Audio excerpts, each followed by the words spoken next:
Greater Good Radio. Connect, learn, heal, and grow. I really felt like we had so many brilliant people at UH, especially in the Hawaiian Studies Department, the Political Science Department, working to really amplify culture and community in Hawaii, to reconcile a lot of things that have happened in the past, and just these amazing, brilliant minds. But I often felt like they were marginalized or in marginal spaces and not really allowed to be in mainstream spaces. And I really wanted to sit at the table of businesses and decision makers that were designing Hawaii for the next generation.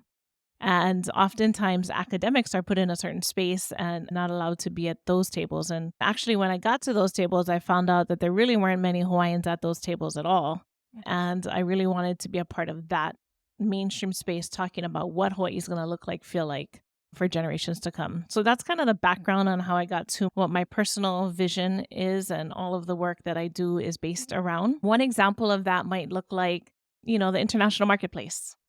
So the international marketplace went through not just a master planning process, but a renovation, but it was really like an overhaul of the entire property. And many people love the international marketplace. Like my tutu has memories of growing up in Waikiki and running around, the shoreline, and then going into the kitschy village type architectural commercial space of the international marketplace. Unfortunately, like my whole lifetime, there wasn't a lot of reinvestment into that space. So it had kind of, took a downturn and was struggling.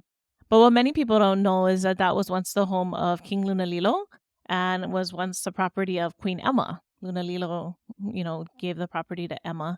And Queen Emma spent a lot of time there writing. She created music there. Queen Emma is such like a badass in Hawaiian history. Like I always am shocked that we don't learn more about these amazing heroes that are a part of who we are as island people and people that love Hawaii home. But, she was like the Beyoncé of her time, creating music and having concerts. And she was like the Michelle Obama, like running for politics and challenging policy and being at the forefront of the legislature. I mean, she was all these things in one person. And so this was really her aina. And this land is called Kaluo'okau, and it's named after a star line in a constellation in the sky that our navigators use to sail our va'a.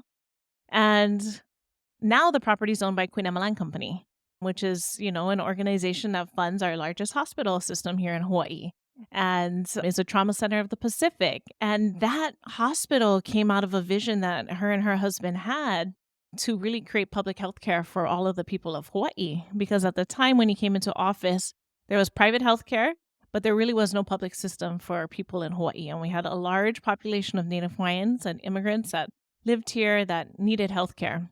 So actually, that was kind of the priority of his reign with her support coming into office. So they created a proposal for the legislature at the time, and the legislature turned them down and said, no, we're not going to fund a public hospital. And so that, being so brilliant and really understanding that they had a kuleana, a responsibility or an obligation to the people of Hawaii, they went out and held concerts. The king knocked on people's doors in Honolulu and said, join me in being the first sponsor of our public healthcare system, right? So this is the legacy of this company that is a steward of this land at Kaluo'okau. And so when the opportunity came to rebuild the international marketplace, it was such an honor to be able to work there in that space and to really design the public space there in a way that would tell the story of that aina through different periods of time. If you resonate with Greater Good Radio, please join our community at www.greatergoodradio.com, where you can get access to exclusive content and offerings. Hope to see you soon.